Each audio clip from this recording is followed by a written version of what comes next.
ஜீவநீரோடை ஊழியங்கள் வழங்கும் இதயத்திற்கு இன்று ஒரு சிந்தனை. உயர்ந்த சிந்தை.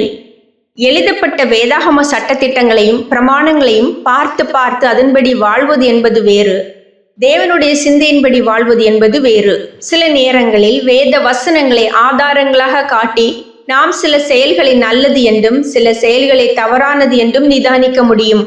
ஆயினும் சில சூழ்நிலைகளில் ஒரு செயல் பிரமாணங்களின்படி சரி என்று சொல்லப்பட ஏதுவாயிருந்தாலும் தேவ சிந்தையின்படி அது தவறாக இருக்க முடியும்.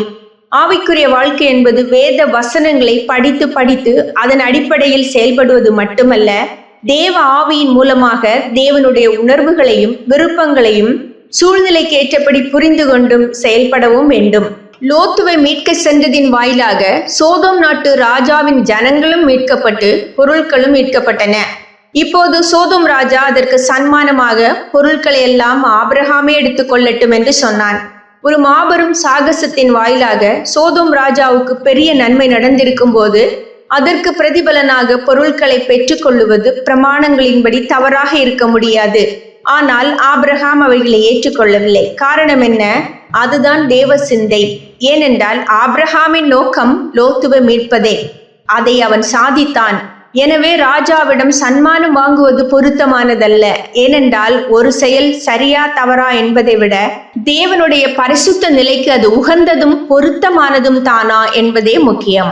இரண்டாவதாக, சன்மானம் பெறுவது பாவமோ குற்றமோ அல்ல. ஆனால் அது ஆபிரகாமின் உயர்ந்த கொள்கைக்கு ஏற்றதல்ல. அதன் மூலம் ஆபிரகாம் சோதோம் ராஜாவால் உயர்நிலைக்கு வந்தவன் என்று பின்னர் பிறரால் கூறப்படும் வாய்ப்புகள் உண்டு. ஆனால் ஆபிரகாமிற்கோ தேவனை தவிர வேறொருவரும் தன்னுடைய உயர்விற்கும் ஆசீர்வாதங்களுக்கும் உரிமை கொண்டாடிவிடக் கூடாது என்ற வாஞ்சை இருந்தது. எனவே அவன் சோதோம் ராஜாவினால் வரவிருந்த ஆதாயங்களை நிராகரித்தான். ஆம், சில காரியங்கள் பாவமற்றவைகள்தான், ஆயினும் அவை பரிசுத்தமானவைகள் அல்ல. சில காரியங்கள் தவறானவைகள் அல்ல, ஆயினும் மகிமையான தேவனுடைய வழியில் நடந்திட தங்களை அர்ப்பணித்தவர்களுக்கு அவை உகந்ததோ தகுதியானதோ அல்ல.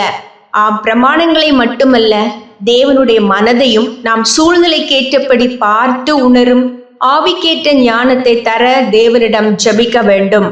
சிந்தனைக்கு, பெரும்பாலும் மனிதன் தன்னைத்தானே ஏமாற்றும் அளவிற்கு அவன் பிறரால் ஏமாற்றப்படுவதில்லை. பெரும்பாலும் மனிதன் தன்னைத்தானே ஏமாற்றும் அளவிற்கு அவன் பிறரால் ஏமாற்றப்படுவதில்லை.